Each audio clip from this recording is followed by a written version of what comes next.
Hi, I'm Paloma, and today we're joined by Kate, an expert in environmental law. Today we'll be discussing one of the most pressing corporate challenges, which is Scope 3 emissions. Relating to Scope 3 emissions, why is it so critical to measure these indirect emissions now? It's both a legal and commercial imperative. Companies must comply with evolving regulatory frameworks such as the CSRD in Europe and SEC rules in the United States and requirements in California. Scope 3 accounts for more than 90% of a company's carbon footprint, in some cases up to 11 times greater than its direct operations. Ignoring it means overlooking real climate risk, as well as failing to meet investor demands and audited transparency.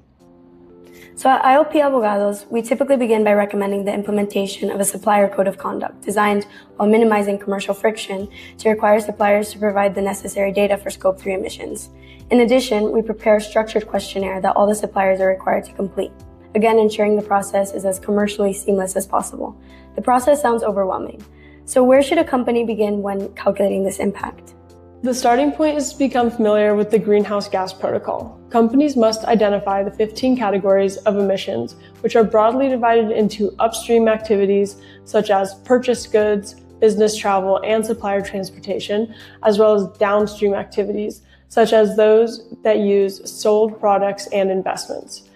Conducting a material assessment is essential to determine which categories have a significant impact on the overall inventory.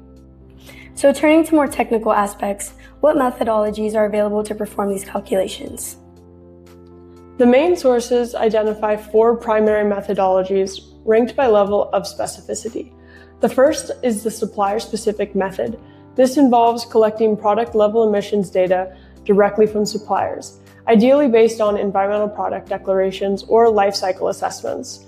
There's also a hybrid method which combines supplier-specific data, both scopes 1 and 2, with secondary data to fill any gaps. The average-based method uses the physical mass of purchased goods multiplied by the industry average emission factors.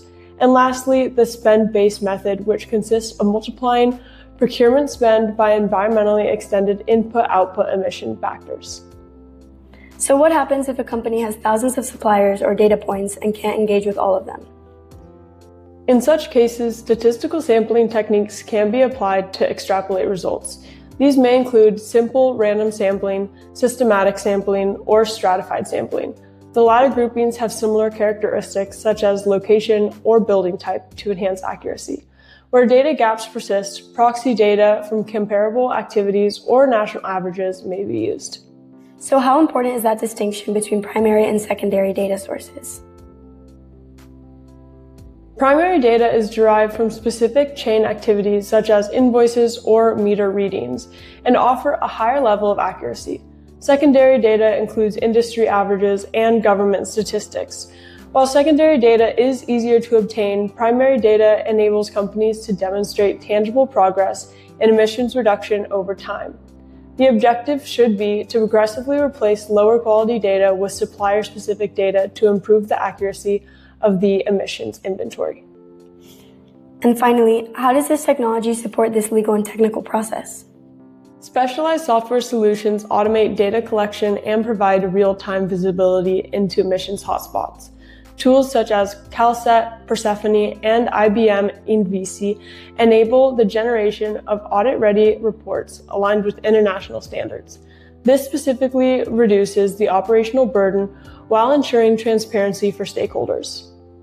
Thank you very much. It's clear that Scope 3 is not merely a metric, but a comprehensive business strategy.